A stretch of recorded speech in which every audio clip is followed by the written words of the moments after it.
বিগত কয়েকদিন ধরেই আজব এক নেশার কথা ঘোরাফেরা করছে সোশ্যাল মিডিয়ায়, যেখানে দেখা যাচ্ছে গর্ভনিরোধক কন্ডোম ধোয়া জলের নেশায় বুঁদ হয়ে যাচ্ছেন যুব সমাজের একটা বড় অংশ। কিন্তু কিভাবে এই কন্ডোম ধোয়া জলে নেশা হচ্ছে, তার ক্ষতিকর প্রভাব কতটা পড়তে পারে, তা নিয়ে চিন্তিত অনেকেই।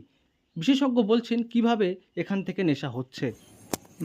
দেখুন, আপনি যে নেশাটার কথা বলছেন, এই নেশাটা যে খুব কমন সেটা আমি বলবো না। তবে হ্যাঁ, এই যে তো নেশা করা হয়তো সম্ভব, তার কারণ দুটো হতে পারে। একটা যেটা বলছেন যে ওই কন্ডোমের মধ্যে যে লুব্রিকেন্ট যেটা থাকে বা প্রিজারভেটিভ যেগুলো থাকে, সেগুলো যখন জলে ফোটানো হবে তখন হয়তো অ্যালকোহলের মতো কোনো একটা কেমিক্যাল বেরোবে। সেই কেমিক্যালটা থেকে কিন্তু অ্যালকোহলের মতো একটা নেশা তৈরি হতে পারে। আর যেটা হতে পারে 2 নম্বর, সেটা হচ্ছে যে এই কন্ডোমের সাথে যে সুগন্ধিগুলো ইউজ করা হয়, সেটা এক ধরনের ইনহেলেন্ট থেকে অ্যাডিকশন কিন্তু খুব কমন।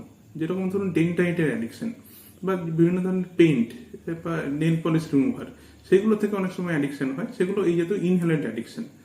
এক্ষেত্রেও কিন্তু এই জাতীয় ঘটনা একটা ঘটতে পারে। বিশেষজ্ঞদের ভাষায় কন্ডোম তৈরির ক্ষেত্রে বিভিন্ন সুগন্ধ যৌগ ব্যবহার করা হয়, পাশাপাশি ব্যবহার করা হয় লুব্রিকেন্ট। আর সেই সমস্ত যৌগগুলিকে কোনোভাবে অ্যালকোহল রূপে ব্যবহার করা হচ্ছে, এবং এই ব্যবহারের কারণ হিসেবে তারা বলছেন এগুলি খুব সহজলভ্য এবং দাম কম। ফলে সেগুলি থেকেই নেশার দ্রব্য তৈরি করার চেষ্টা করা হচ্ছে, এবং যা একটি মারাত্মক নেশারূপে পরিণত হচ্ছে, যা ভয়ঙ্করভাবে ক্ষতি করতে পারে মানব শরীরে, এবং একই সঙ্গে তা সমাজের পক্ষেও ক্ষতিকর। যেটা ব্যাপার, যুব সমাজের কথা বললেন, যে তারা কেন এই নেশাটার দিকে বেশি ঝুঁকছে, সেক্ষেত্রে একটা জিনিস বলা যেতে পারে। সেটা হচ্ছে এই জাতীয় যে নেশাগুলো, ইনহেলেন্টের যে নেশাগুলো, বা যেটা বললেন এই কন্ডোম থেকে যে নেশা যেগুলো হচ্ছে, এই টাইপের নেশাগুলোর জন্য দেখুন, নেশার দ্রব্য যেটা সেটা সহজে অ্যাভেলেবেল। অর্থাৎ এর জন্য কোনো প্রেসক্রিপশন লাগছে না। এর জন্য তাকে খুব বেশি যে টাকা পয়সা খরচ করতে হচ্ছে সেটাও নয়। আবার জিনিসটা আমি পকেটের মধ্যে নিয়ে ঘুরেও বেড়াতে পারছি, মানুষজন কেউ দেখতেও পাচ্ছে না। তাহলে এটা হচ্ছে ইজিলি অ্যাভেলেবেল। এবং যুব সমাজের কাছে যেহেতু জিনিসটা ইজিলি অ্যাভেলেবেল, সেই জন্য তারা হয়তো এই জিনিসটার প্রতি বেশি, এই জাতীয় নেশার প্রতি বেশি।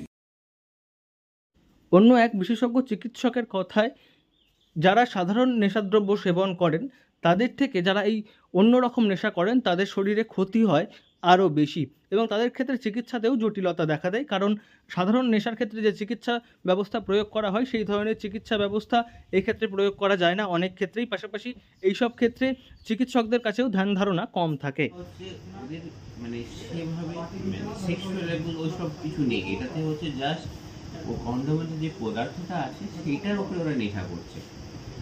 এটাতে ওদের মেন্টাল, ওদের কিন্তু নেশা করারই ওদের মানে লক্ষ্যটা নেশা করা, অন্য কিছু নয়। আমরা কন্ডোমটাকে নিয়ে আমরা অন্যভাবে দেখতে লেগে আছি, সেই জিনিসটা কিন্তু অ্যাকচুয়ালি নয়। মানে আপনি যদি ভাবছেন কন্ডোমটাকে নিয়ে অন্য কিছু, সেটা নয়।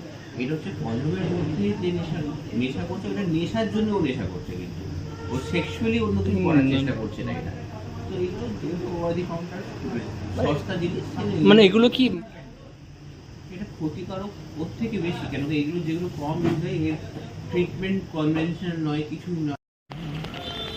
প্রসঙ্গত 2022 সালে কন্ডোম ধোয়া জলে নেশা করার খবর প্রথম উঠে এসেছিল দুর্গাপুর থেকে, যা রীতিমতো সংবাদ মাধ্যমের শিরোনামে উঠে এসেছিল, সংবাদ মাধ্যমে নজর কেটেছিল। পাশাপাশি প্রশাসন ব্যাপক চিন্তায় পড়ে গিয়েছিল, যদিও প্রশাসন ব্যবস্থা নিয়েছিল, কিন্তু তা সত্ত্বেও এই চিন্তা এখনও থেকেই যাচ্ছে সবার কাছে। দুর্গাপুর থেকে নয়ন ঘোষের রিপোর্ট, লোকাল 18 বাংলা।